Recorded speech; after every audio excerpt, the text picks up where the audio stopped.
Hi, I'm Adam, and this is Beneath the Surface. This channel is designed to take you beneath the surface of your daily devotional readings into the depths of God's Word where treasures abound. Things are lurking beneath the surface, waiting to be discovered that will awaken a fire in you for God's Word. BTS Studies is here to help you find them. Today, I want to explore a thought-provoking idea about the Tower of Babel by asking and answering, what was its purpose? Is there more to it than we've been told, and does it explain the post-flood giants in Canaan? The following is my perspective on the topic, so let's dive in. Come, let us build ourselves a city and a tower with its top in the heavens, and let us make a name for ourselves. These are the words of the tower builders from the book of Genesis, chapter 11. What do they mean by them? Well, I believe their words suggest a longing for the return of the gods as described in Genesis 6 and 1 Enoch 7 and 8. They sought to commune with the gods and receive forbidden knowledge like that shared with their pre-flood ancestors. The tower was a ziggurat, believed by many to be Babylon's famous ziggurat, Etemenanki. In the ancient world, ziggurats were the highest point of a larger temple complex. The ziggurat was regarded as a stairway between the earth and the heavens, with a resting place at the summit. The design facilitated easy travel for the gods between the two places, as indicated by the phrase, a tower with its head in the heavens. The tower was not a monument of their own achievement, as many believe. Instead, the tower builders sought to become like the men of renown from Genesis 6. This was thought to be achieved by building a ziggurat and offering a woman who would then give birth to the Nephilim. Thus, Genesis 11 is often referred to as the Romans 1 event of the Old Testament. You might be familiar with Romans 1:24. It says, therefore, God gave them up in the lust of their hearts. In the same way, God gave the builders of the tower what they wanted, the sons of God. He gave them up in the lust of their hearts. Now let's talk about this idea about the ziggurat's top being in the heavens. So according to John Walton and Craig Keener in their Cultural Background Study Bible, ziggurats were part of a larger temple complex, but the ziggurat itself didn't play a role in the temple rituals. It was considered sacred space. Rituals and worship of the deity would take place elsewhere in the temple complex. The ziggurat was considered the high place of the temple complex, a place specifically for the deity. Its top was to reach into the heavens. And it's more accurate maybe to say with its head in the heavens, since the Hebrew word translated top is rosh, and it can mean head. So an article in the Cultural Background Study Bible states, throughout Mesopotamian literature, almost every occurrence of the expression describing a building with its head in the heavens refers to a temple with a ziggurat, end quote. Now this confirms for us that the tower in Genesis 11 was a ziggurat. In a way, it's a stairway to heaven. The ziggurat, being the high place of the temple complex and sacred space, was created for the deity to which it was dedicated. It was a stairway between heaven and earth used by the deity to travel between the two. For example, the ziggurat at Sippar, an early Sumerian and later Babylonian city, was considered the temple of the stairway to pure heaven. You might recall Jacob's dream in Genesis 28, where he saw the angels of God descending and ascending between heaven and earth on a ladder. The idea being communicated is that the ladder is a stepped ramp or staircase. That's precisely what the ziggurat was. It generally had 7 levels. Each level was smaller than the one below it, that gave it an appearance of a stairway. Now, at its head, at its top, was a place of rest for the deity. Now, the builders say, let us make a name for ourselves. And so some argue the tower was a monument of achievement. It was to memorialize the people, a sign of their great pride.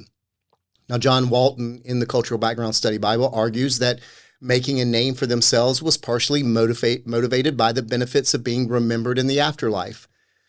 It states, the more people who remember one's name, the more secure is one's existence in the afterlife. Therefore, the tower is intended or thought to be intended to be a lasting memorial for the builders, one that future generations will remember. I disagree. In my opinion, the phrase is intended to connect the events of Genesis 11 to those in Genesis 6. The Nephilim, produced by the union of the sons of God with the daughters of men, were men of renown. So Genesis 6:4 says, the Nephilim were on the earth in those days, and also afterward, when the sons of God came into the daughters of man, and they bore children to them. These were the mighty men who were of old, the men of renown. Now, the phrase men of renown is men of name. This is what the builders of the tower hoped to create. They wanted to become men of renown like those from Genesis 6. They were inviting the gods to return to do for them what they had done before. Now, at the head of the ziggurat was a resting place. It was designed to allow the deity to rest from his long travels before he came down to enjoy the worship of the temple complex. Again, according to John Walton, some texts indicate that a small room was placed at the top of the ziggurats where a bed was made and a temple was set for the deity. Now, this is interesting to me since my thesis here is that the idea was for the god to come to earth and recreate the Genesis 6 event. Of course, that would involve the deity sleeping with a human woman and producing offspring, men of renown. The historian Herodotus, who lived during the 5th century BCE, tells us that this is exactly what was thought to happen. Herodotus, often referred to as the father of history, writes in his Histories, Book 1, and describes Babylon and its ziggurat, which he identifies as the Temple of Bel or of Marduk. He describes the ziggurat as having a temple at the top where a single woman would stay. This woman was said to be attended by the god himself. He writes, in the temple there is a second shrine, and in it is a great couch, richly adorned, and beside it a golden table. There is no statue standing there, nor does any human spend the night there except one native woman, chosen by the god out of all the women of the land, as the Chaldeans, who are the priests of this god, say. Now Herodotus goes on to say, they also say, though I do not believe it, that the god comes personally to the temple and lies upon the couch. Now the implication is clear. The ziggurat facilitated the god's travel, and the woman was meant to tempt the deity in the same way Genesis 6 describes. The builders of Genesis 11 were inviting the gods to return and make them men of renown. They succeeded in their attempts to attract the gods, but not in the way they hoped.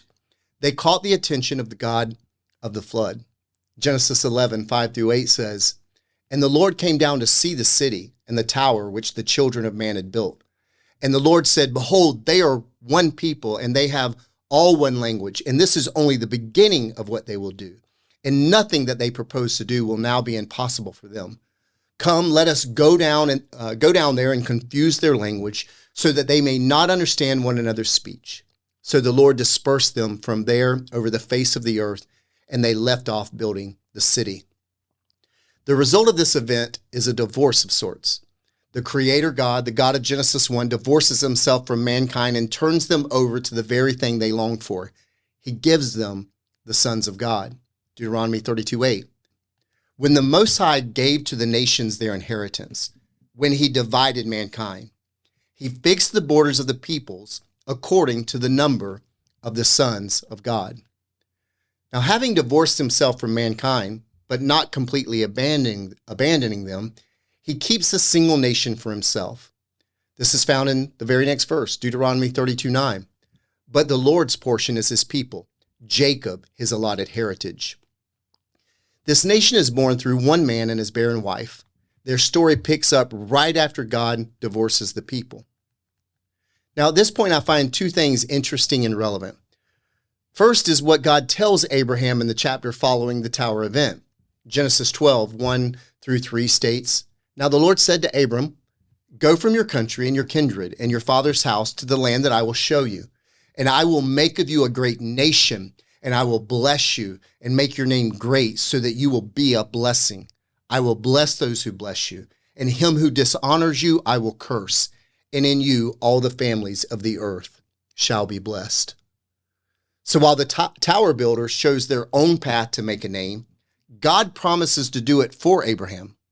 This is a great literary device that connects the two stories through contrast.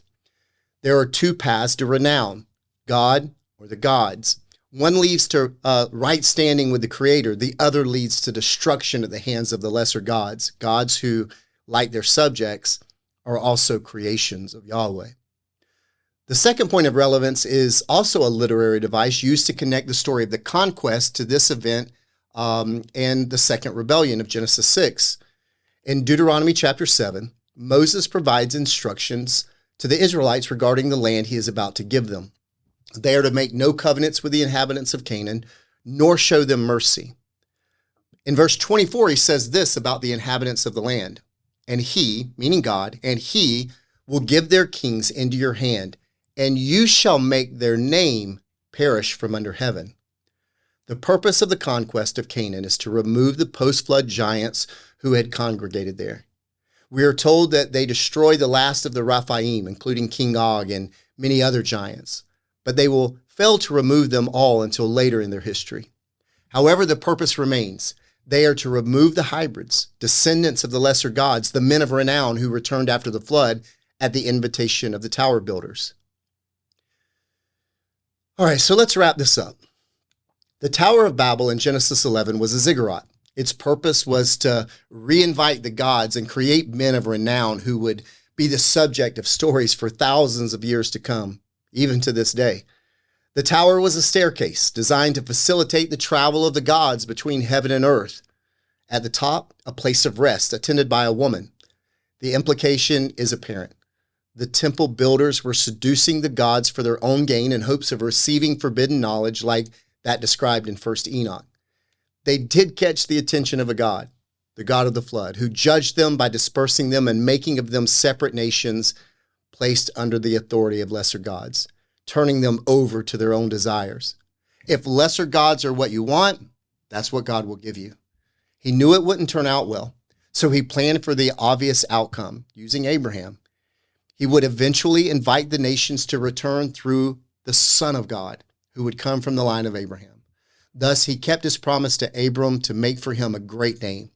However, before that could happen, he would first deal with the hybrid race of giants through the conquest of Joshua and later King David. So what do you think? Let me know in the comments and check out other videos on Beneath the Surface for more content just like this. Hit the like button if you enjoyed the content and subscribe if you haven't already. Thanks for watching.